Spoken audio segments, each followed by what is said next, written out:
Makeup for a cause. Ito ang diskarte ng isang ginang sa Cebu para mapagamot ang kanyang hipag na nasa ICU. Para bigyan ng mukhang balita, Mobile Journal, Hieda Pascual. Naglunsad ng Makeup for a Cause ang isang ginang sa Balagban, Cebu para makatulong sa hipag na higit isang buwan na sa ICU. Nagpost ng panawagan online si Linhani Sabal para makatulong sa gamutan at gastusin ng kanyang hipag na si Juveline na isang buwan na sa ospital. Kwento niya, biglaan ang mga pangyayari. Nilamig at biglang hinimatay si Juveline. Nang dalhin nila sa ospital, mababa lang daw ang sugar at calcium nito, kaya binigyan lang ng gamot at pinauwi kaagad. Pero makalipas ang ilang araw, may napansin na silang kakaiba sa kanya. Nung nasa bahay na po siya, parang natatawa po siya. Walang dahilan ba't siya natatawa.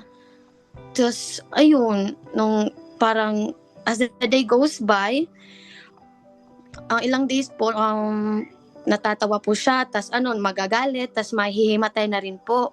Tsaka ayun po, nung March 29, napag-desisyon na po na idala na po siya sa private hospital po. March 30, isinugod sa intensive care unit si Juveline. Ang diagnosis sa kanya ay autoimmune encephalitis. Ito ay sakit kung saan ang sariling immune system ang umaatake sa utak, kaya nagkakaroon ng pagkalito, seizures, o pagbabago ng ugali.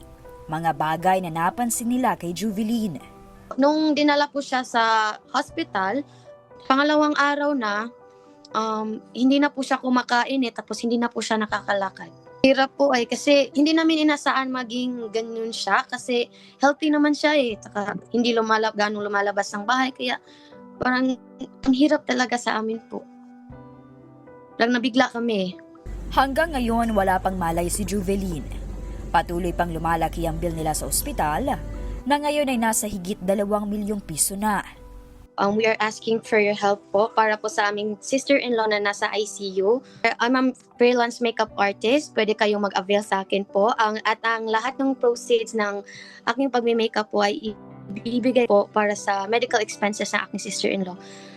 Mga kapatid, ako po si Mobile Journal Hieda Pascual. Hatid ang muka ng balita.